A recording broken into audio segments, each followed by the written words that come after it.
Howdy y'all, you got the Bulldog on the channel. Today's video is about how symptoms can be really misleading and you can't trust the internet.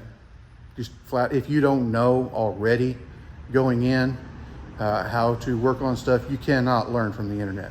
Not even from videos like mine. Because you can see something and say, well, that's exactly what's happened to me. And when it's not exactly, there's some subtle differences that are very important.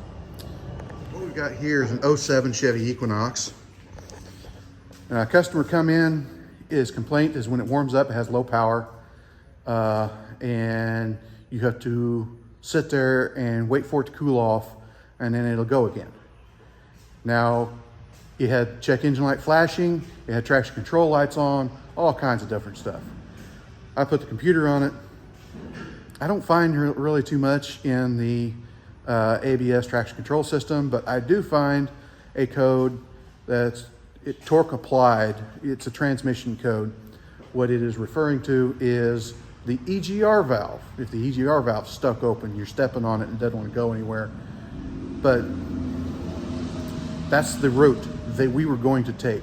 I cleared all the codes out. I noted everything, of course, cleared all the codes out, took it out and drove it, and it would not recreate the symptom. Well, the customer came in yesterday.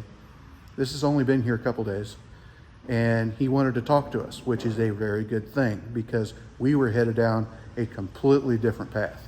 When he said it got hot and it wouldn't go, he meant it wouldn't go as in the brakes locked up, and sitting on a steep hill, put it in neutral, it wouldn't even move.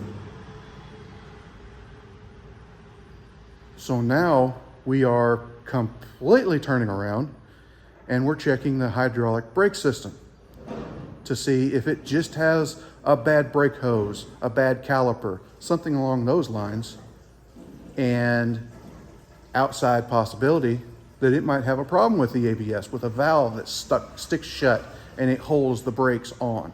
But it only does it if you've been in traffic or if you've been sitting still with the engine running. Everything has to be hot, running slowly. You can drive it all day long out there on the interstate, no problem at all. Which is why we would not have found it with the information that we had. Let's see what we get after another test drive. Here's the codes that were in it that I have saved. Just evap codes. That's not going to cause any running problems. Here's this torque delivered signal. That comes up to everybody saying it's an EGR valve. I don't know if it is or not, but it's possible that it could be set in this code because it's got a brake locked up and it won't move. Low voltage, that's a fairly common one. The analog codes, the only analog codes that I saw after the second time were the steering calibration sensor. Now here we go, ABS, TCS, pressure circuit fault, plausibility. So that's probably saying that there's still pressure on one that there shouldn't be pressure. That doesn't make any sense until you go specifically by symptom. And then, we have tire pressure and keyless entry and just, other codes.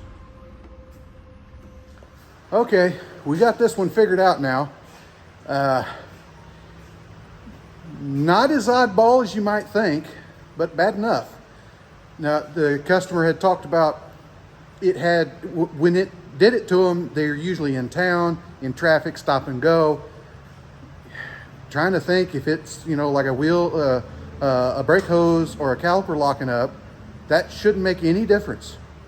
And it doesn't seem to make a difference how much you're on the brake either. So what we did was we backed it outside, we let it sit and idle, get hot under the hood. That's where the ABS controller is. And we moved it around a little bit. It wasn't as bad. And it didn't take any time before it locked up. It did it in the parking lot. It just gradually slowed down. Not enough to lock up the wheels, but enough that it wouldn't go. Brought it in here, and the first thing I did, because you start at one end or the other, I did not break the wheels loose because we were relatively certain, since all the wheels were doing this, we put it up on the rack here. All the wheels were locking up. I took and took the master cylinder loose off of the brake booster, let it loose to see, make sure the brake booster is not holding it engaged or something stupid like that. It did not release, so I tightened that back up. Then I took the lines loose.